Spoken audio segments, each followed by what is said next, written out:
morning, my dears. Happy vlog day. It'll be Friday for you, but today is Wednesday, and I ain't gonna lie to y'all. I've been tired all week, and to avoid not giving y'all a vlog, we're gonna give y'all a vlog that's a little less quality, right? Because ain't no light on. I don't feel like having a ring light in my face right now. I have not gone live at all this week. Really just resting. Like, there's nothing wrong. I'm just, you know how you have those moments, those weeks where, like, you just need to lay down. That's where I am right now. But I still want to show up. However, I'm not going to show up at the highest quality because something got to give, right? Like, here go my ring light right here, and I ain't even feel like setting that hoe up. So we're going to put it in the corner, and I'm going to come right back. Hold on. Okay, I'm back. Before we get into what we're talking about this week, I want to just state that I love this kind of content. Just raw. Just who you are at your core. Because at first I was like, fuck it, I'm waiting until I can feel good and be lively. And it's like, no, actually, you're behind schedule. If you record today, if you don't record today, then by tomorrow, you're not going to be able to get it properly edited. It's not going to look right Friday. Do this. Do what you need to do. And understand that it's not going to always look the way it looked every week, but it ain't got to look like that. Sometimes it got to look the way it looked this week. And this week, it look a little tad, okay? It look a little run down. It might look a little eyebrows uneven, but we're going to make it through this shit, all right? I also feel bad because the week that I'm tired is the week that I talk about men's mental health. But it's probably why I'm tired, dealing with this man and his mental health. In a lot of ways, if I'm being real, yes. As a black woman who is in a committed relationship with a black man, as he navigates his life as well as this relationship, there are weeks of my life, days of my life, where I am legitimately just exhausted. And it really is just from receiving all of the everything that comes with loving another person. But with this being men's mental health awareness month, as well as Father's Day being in June, I felt like it was really important for me as a woman to just kind of talk about my views on men and their mental health.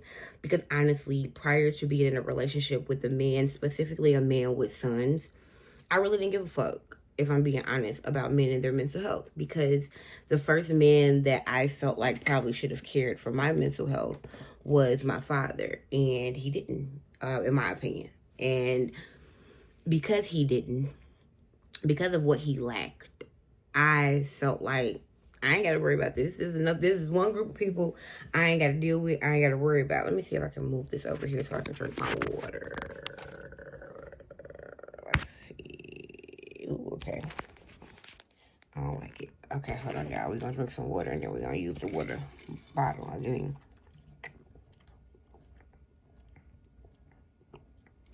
Oh, thank y'all for y'all patience. Okay. Now, phone, please don't play with me. Okay, y'all. I honestly felt like the man that was supposed to lay the foundation for, like, my mental health dropped the ball in a lot of ways. And because of that, I really didn't care about another man other than, the man that I was related to until meeting my partner. Now, there are men in my life who I care about, right? My male best friend I care about. There are, male colleagues, brothers of mine, etc. When I say I didn't care about the mental health of men, I'll be honest, I mean the ones that I was romantically involved with. I can think back to a lot of situations where I have been unfaithful to men, where I have mistreated men, where I have lied to men, solely on the strength of they do that to us all the time. So why would I not do that to them? Or, I don't got no sympathy for these, N-words. They gon' mistreat me before I mistreat them. Like, I've always looked at love as this kind of like knuckles up survival. Side note, the reason that the hurt that I experienced in my relationship sat with me so hard was because I chose not to knuckle up with my partner, because I met him and I was like, nah, I'm not going to treat him like everybody else. And then when I experienced that hurt from him, and I kind of like asked him, like, why did you do that? And his response was basically, I didn't know that you were safe, and so I treated you like everyone else. And then when I realized that you were safe, you know, I chose to stop that, and I'm taking my accountability. But I treated you that way because shit, that's what I thought was basically he was living off survival. And I think my pride took the hit because I kind of like chose to lay my weapon down, right? And he didn't.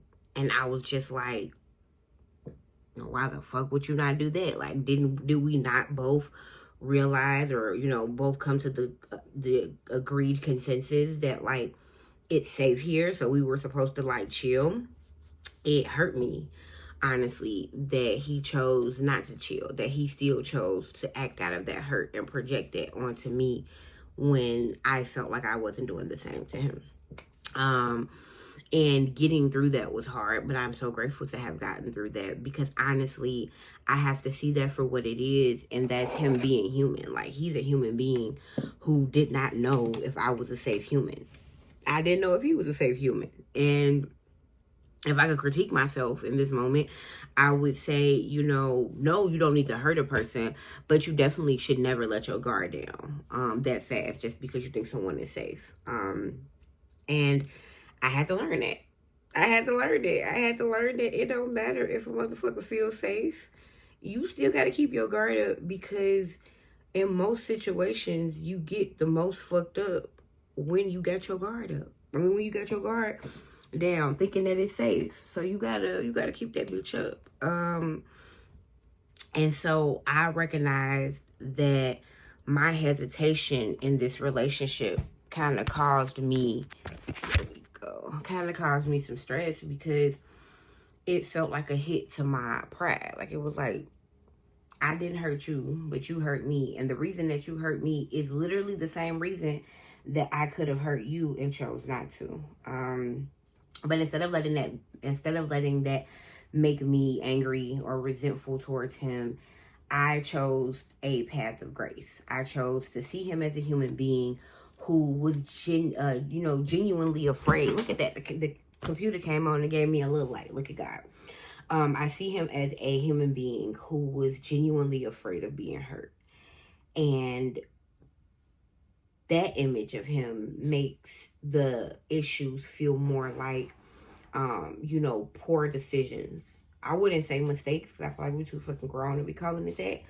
But it feels more like poor decisions instead of intentional wrongs. And I'll take that. I'll take a poor decision was made versus I knew I was wrong and I continued forward with an intentional wrong. For me, the thing that I have learned the most about Black men, and I'm going to only speak about Black ones. I'm sorry. If you watch my content and you are not a Black man or a Black person, thank you, first of all. But I can only speak on, I can only speak on what I have experience with. And I have my most experience with Black men. Most Black men don't know what it's like to be a man. Right now, we are rewatching the Wu-Tang show on Hulu, the American Saga. And I specifically, this time when I'm watching it, mentally highlighting the Divine character, the character of Divine. Really, I'm looking at all the young men in the movie, but I feel like the first time I watched it, because I'm such an ODB fan, I was just a sign.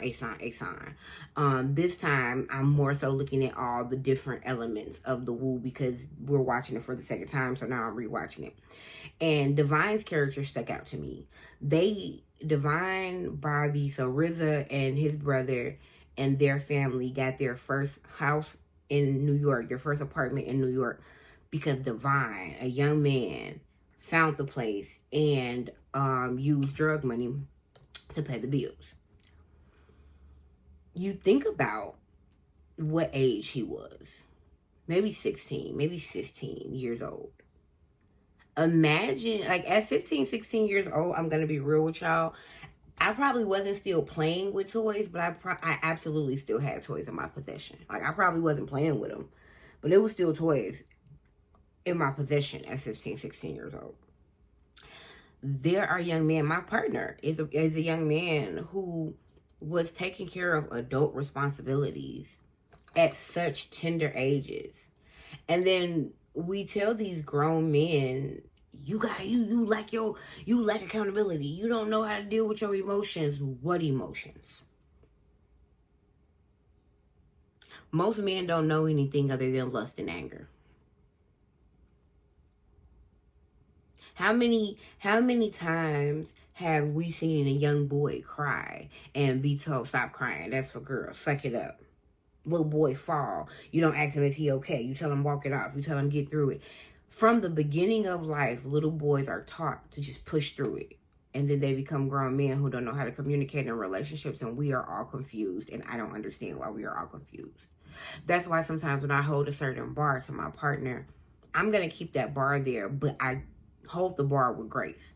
Because I never want the grace that I give to anybody, let alone a man, to message or to come off as a bar lowering.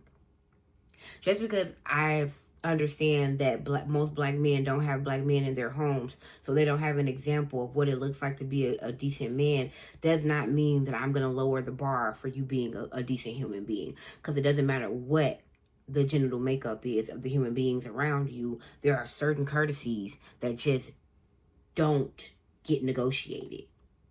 Like, if you tell me you're going to be somewhere or do something or not do something, you're going to keep your word. And that has nothing to do with the fact that you didn't have a father in your life.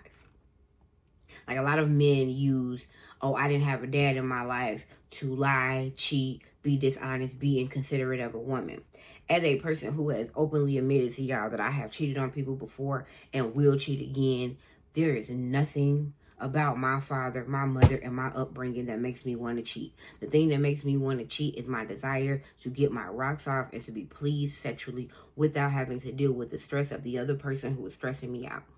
If the person I'm in a monogamous relationship or a monogamous based relationship with is giving me the things that I need from them, it is not likely that I am going to go step out of that relationship. However, if I have a need and they do not fit that need, I am going to go and find somewhere else to fit that need. In my humble opinion, that is the reason why anybody cheats. Now, you can start to move that, you can start to move that description all around and say, the need is physical love, or the need is romantic love, or the need is this, that, and the third. No matter how you move it or twist it, at the end of the day, whether you're male, female, or indifferent, if you are in a relationship and you have a need and that need is not met, then you will go and seek that elsewhere, period. And that is where cheating comes from, in my opinion. And I feel like that's the most thing that most women talk about when it comes to men, is cheating. However, for me, I feel like if we take a moment and be a little bit more gracious to their mental health and the idea of like walk it off, you're a guy, you think about it, most men are not taught to express their feelings in a relationship. I can't tell you that this relationship is making me unhappy. I can't ask you to show up more in the relationship for me. I can't tell you to be more loving and kind to me. I can't tell you to have grace for me because I'm supposed to be the leader of the household. So when you are choosing not to be soft with me, when you are choosing not to be gracious with me, just because I'm the man and I'm supposed to have my shit together and I don't have my shit together and I'm not making you happy, I don't know what I'm supposed to do with the emotions that I feel. That's how I feel that men are. I feel that most men come into relationships, they're trying. Some of them are trying. Now, some of them not trying, I haven't seen it. But the ones who are actually trying, for me, it's like the biggest issue that they come across is this issue of balance, right? It's like, who was that? Was that Teddy Pendergrass? If you think you're lonely now, wait until tonight. Whoever sang that, okay? He say, she always complaining about what she ain't got, what her girlfriends got, and what she don't got, right? But when I go work and I got the money to give you everything that your girlfriends got, now you complaining that I ain't got enough time. I'm not at home. I'm not doing what I'm supposed to do. Well, woman, I can't be in two places at one time. Now, it's funny because the man says that. And then they go and they start two houses. But we gonna give them grace this week. Again, this week I am just spitballing observations about the mental health of men. If you are a man and you watch my content, comment, talk to me. unravel some of my myths if I talked about a myth. You know, if you are a woman, share some of your shit. Because today, this week, I'm just kind of spitballing and telling you what's on my mind.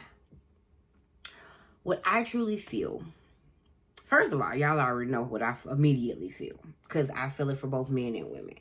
I feel that polyamory is the better model for romantic relationships. And this is why. As a man, you probably do need to work a little harder sometimes to be able to meet the bills. You got to be okay with the fact that maybe your woman gonna go on a date with somebody who maybe he didn't have to work as hard as you did. Maybe you work 16 hours at a warehouse because you didn't go to college, and this young man works 5 hours in an office building because he did go to college or he has certain connections. Maybe this young lady is attracted to the both of you, just like you are attracted to her and, you know, her hard working self and the girl that's partying every weekend. In my humble opinion, every human being should be able to experience the contrast of the people that end up being their type. And the only way you're going to be able to do that is if you date more than one person. So I do believe that everybody should be polyamorous, but we know that will create, you know, well, we don't know. We feel that will create a world that we can't control, and people, you know, whatever. So we're going to talk about that another episode. I'll give it a whole episode. We're going to put that to the side. I believe that a lot of us discard the mental health of men because very few of us see healthy men leading households, leading homes, leading our lives. Like, I think about it. When I lived in the house with my mother and my brothers, and my brothers, they didn't live with us very long, but when I lived with my mother and my sisters, I'm sorry. Now that I think about that, neither of my brothers lived with us long. So when I think about the mental health of my brothers, I could only imagine that it was probably suffering under all of that estrogen, because my oldest brother got married and got the fuck up out of there. And my younger brother, who is older than me, but he's the youngest of us. Well, he's the youngest boy. I realized it wasn't so much that he left early, but he was always kind of gone. And now he's not allowed back because there's been some issues when he was not in the best place in his life. And now he has to kind of regain that trust in our family. I say that, though, because it's crazy. I literally made that revelation here. My mother's household ran by women that probably did not have a lot of empathy for men because they were dealing with men.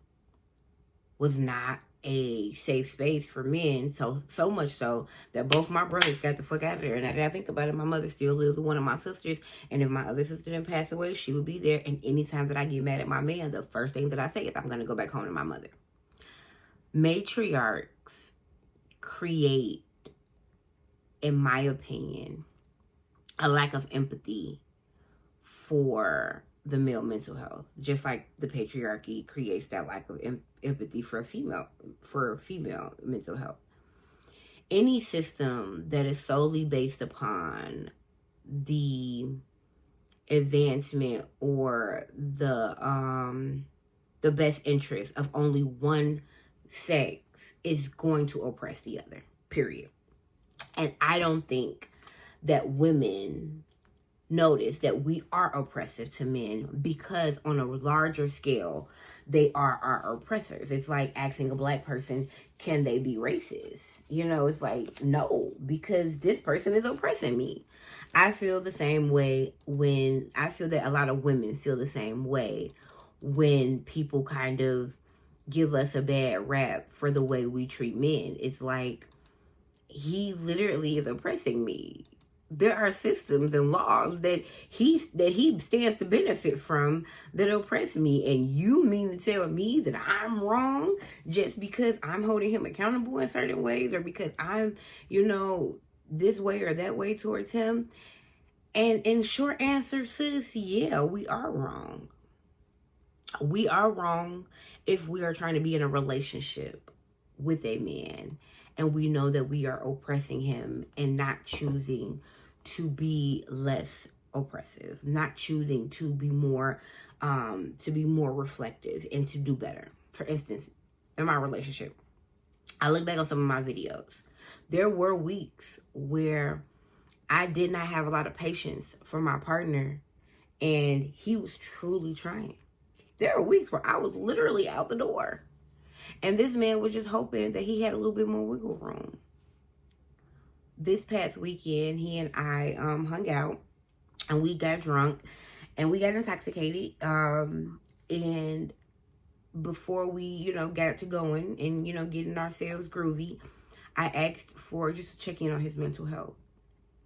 And to hear him say that he was happy, to hear him say that he looked forward to the next stage of life, to hear him say that he honors me for everything that I had done, it was very beautiful and very necessary. The only thing I've ever wanted to do was make someone who I felt was unhappy in life unhappy. And there were times where I would ask him, how was he doing? And he would tell me, I don't know, I don't give a fuck, or I'm not happy, or stop asking me that shit. To have him sit in the house with me this weekend and smile and say that he felt good and he feels happy, and, he's proud of himself for the way that he's grown in this life, in this relationship, and to credit me for it in a lot of ways is so beautiful, and I'm so grateful to him. Like I told him this weekend, one day he was having a conversation with his little brother, because his little brother and his wife lives downstairs. And so if they have a bit of a quarrel, we'll step in, because we want to make sure he's okay, she's okay, everybody's okay. And one time him and the wife had a quarrel. He came up here and the brother was going off. And my partner asked him something that I had asked him, and I didn't even know that he paid attention to me of that nature. He asked his brother, do you know that you're not in danger anymore? And y'all, I could have fell off my fucking bed and started crying. Because as a woman, we are so expressive. We talk so much. I've been talking for 20 minutes. We want partners that are expressive back. That's why another reason that I vote for polyamory, because I don't think that every woman in this world should only have male partners. You need a female partner. You need someone who expresses just the same way you express. That's one of the reasons why I had to acknowledge that I didn't want to be romantically involved with the young lady that I've been speaking to you guys with over these few weeks, that's engaging romantically, physically, with me and my partner. I want an expressive female partner. I wanted a partner that was going to flip the tables when that shit happened last year. Or a few years ago. It happened some years ago. But we just really dealt with it last year. So, excuse me for constantly bringing it up. I wanted a woman that was going to need clarity. I can't give another kiss until we know what's going on. Because men, in my opinion, lack the investment, let alone the actual wherewithal to have that level of expressiveness. And I believe that a lot of women are unhappy in relationships because they are monogamously connected to men, and men are more internal processors. This man hears me say at least once a week, because he drives like he's in danger, you're not in danger no more, baby. He's never said to me explicitly, I hear you. I know I'm not in danger. I'm coming down. I'm regulating my nervous system. However, I happened to be present for a conversation between him and his brother where he went, man, Rhea's teaching me, you ain't got to rush like that. You ain't got to be that hard. I know when we was raised, our mama made us kind of anxious all the time, and we was feeling like we was buzzing all the time, but you can calm down and you can live a peaceful life. She teaching me that, bro, and I want to teach you that because you and your wife deserve that. To hear my man say that with passion lets me know that we go back to the episode that week where I was talking about how the female brain works versus the male brain, and how in the male brain, he felt like he did a good job because he tested somebody and he got confirmation that this somebody is going to be good for our relationship. The way my brain works, that test should have never happened. Now I don't trust nobody. In that same brain comparison analysis, a woman, we want you to be loud, expressive. The way we express ourselves to our friends, when we tell our friends, happy birthday, I love you, you're so beautiful, you're so amazing, I check in with a friend, my friend Hannah, when I get off the phone, out here talking to y'all, I'm going to send Hannah a voice note, good morning, beautiful, I hope you have a beautiful day. I'm going to tell her what philosophical thing came out of my brain today. Men, they are not as readily expressive. They're going to have that conversation in a conversation with their little brother to help their little brother with the quarrel with their wife. They're going to change their actions to show you that they're doing something different. They kind of work behind the scenes. And women, we like grandiose. And if you don't take a moment to step back and identify that, and be able to see where that man is and meet him where he is, you're not going to have a happy relationship with him. And in my opinion, if you want a happy relationship with a man, you need to know the type of man that you're in a relationship with. And in my opinion, ladies, we don't do enough to know men. When we're in the relationship, we start off by telling them what we ain't going to accept. We start off by telling them all the hurt that we experienced in the past. We start off by dumping on them everything that is not theirs to carry, and then get mad when they don't carry it, when in reality it wasn't theirs to carry. We don't never ask a man how he doing. We don't never ask a man how his day is going. We don't never really check in on men. And when we do it as a formality, just so we can get him to say his one or two little things, and then now we want to speak. We want to say what we need to say. We want to tell you how the girl at our job got us fucked up. We want to tell you how our friends ain't shit, but we, still finna be hanging out with them next week. We as women are so expressive, and there's nothing wrong with it. That's the reason why we need good women in our lives. Every woman needs a female safe space. Now, because I am physically into women, I would like a female safe space that I can also be physical with, right? That is what I believe that is true for every woman. I believe every woman needs an emotional safe landing. And in my opinion, there is no safer landing than a woman who is also in love with the person that you are dating. And the reason I say that is because only she can understand your frustration, and only she can forgive him just as fast as you can. I'm not sitting here promoting sister wives, y'all. I'm just letting you know that creates, in my opinion, a life that makes it easier to uphold the mental health of a man. That's another reason, if I just want to keep nitpicking a little bit at this relationship really quickly, why the relationship with the young lady was hard for me. Because I do see her as a young woman who can create that safe space for him. I personally feel like if I come to her and complain to her about him, he gonna hear about it, because I don't feel safe there. And that was something that he needed to understand. It's not that I don't think that she loves me, or that she gives a fuck about me, or that she would snake me. I don't think that she will snake me. I just believe that in every situation, she will always protect you. And there's nothing wrong with that. However, the woman that I would like to be in a relationship with, the woman that I will move forward with, saying to the world, this is my girlfriend, and I'm not going to be with anybody but my man and my girlfriend, is a woman who I feel safer with, and I don't. So moving forward, I have decided internally for myself to keep this relationship as a friends with benefits. And because neither of them have ever asked for clarity, because they are just kind of people that like to go with the flow, I am going to allow them to run this. I believe that it is better for my partner's mental health and for the mental health of that young woman if I don't create these conversations for clarity that they don't need, because I have gotten my necessary clarity. And if they decide that they need their clarity, now I'm going to put the ball in their court and ask them to be grown ass adults and have the conversation. And when one of them brings it to me, I'm going to be honest with them and tell them I have no desire to be romantically involved with her. Now, if she still wants to be physically involved, we can still get in this bed and run. And she can absolutely date my partner. And if their relationship continues, then we will have what's considered poly V, which means that he will be in a relationship with her, and he will be in a relationship with me, but we will not be a throuple. For me, a lot of the issues that men have with their mental health is with being misunderstood. Like, even when I listen to some of these podcasts, and I'm going to wrap this up in about 5 minutes. When I listen to some of these podcasts, I realize a lot of men feel misunderstood because they don't necessarily know how to express their emotions while maintaining their manhood. And it is not all on us women, but we do have accountability to take here. And as a woman, I want to highlight our accountability this week. I do not make our accountability the only accountability to be taken. It's just I can't take accountability for a man. As a woman, I take accountability for not always creating safe spaces for men to be emotionally expressive without being afraid of being called soft or having their manhood questioned. I have said that a man is sassy for expressing his emotions, and that is wrong.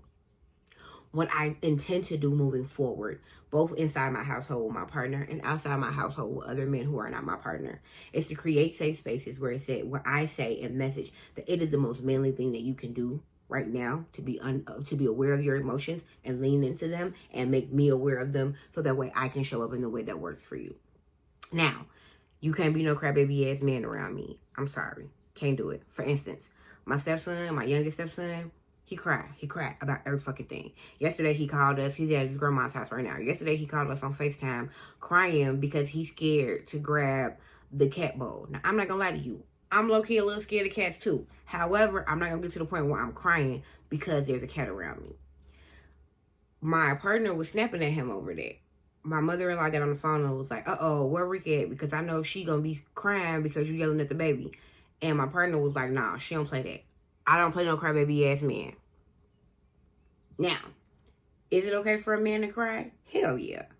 Is it okay for a man to have emotions? Fuck yeah.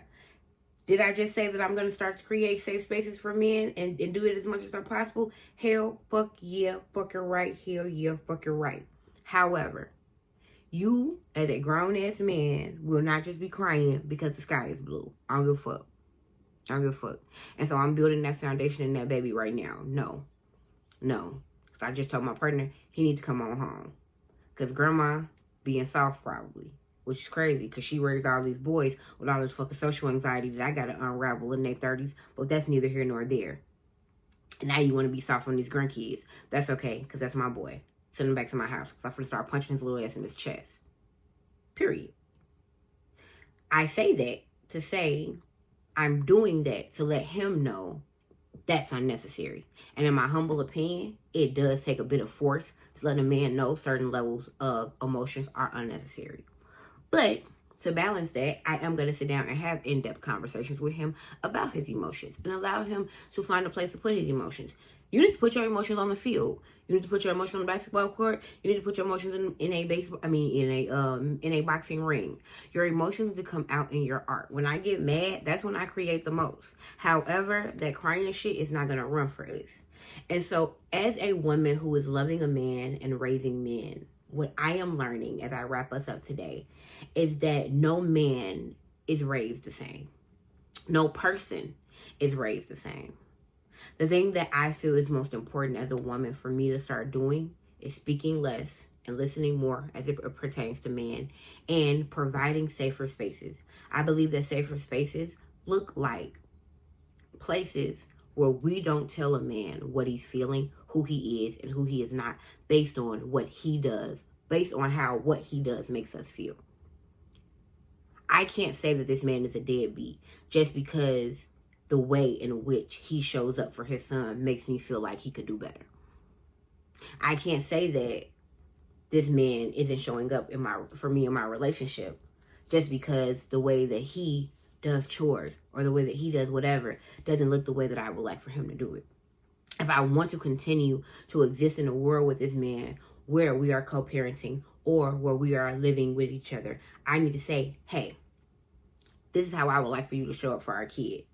Is there a way that you can do this or get close to this? What is our compromise? For me, because I don't have a kid, this is me thinking about co-parents. For me, the one that actually applies to my life, cohabitating with a man and male children. This is how I would like for my house to look. These are the things I'm not going to negotiate on. These are the things that are probably just me being stubborn and we can wiggle on. Let's meet each other in the middle. If I could give us anything about men and their mental health, as a woman, you need to be more intentional about meeting men in the middle. A lot of times as women, we set our standard and we stand on our standard and we tell the man, you got to come meet us here no matter who that man is. Even if that man is your son. I'm watching Wu-Tang and this woman had her 15-year-old child finding her a home. Like she wasn't a grown-ass woman who didn't keep making them kids. I refuse to make the men in my life, no matter what age they are, feel like they have to be the only one traveling in relationships. So when your daughters meet my stepsons, they are going to demand a 50% because They are going to give a 50% and we're going to get this whole together. They're not going to be dragging no whole relationship. And I will not let them see their father drag a whole relationship. I am their father's partner. And I promote partnership. If I could give you anything as we leave this week, be a partner or just don't be in a partnership. I love y'all. I hope y'all have a great week and a great weekend. And I will see y'all next week. And I'll be feeling better and I'll be looking better. I just needed this week to rest, y'all. Have a good one.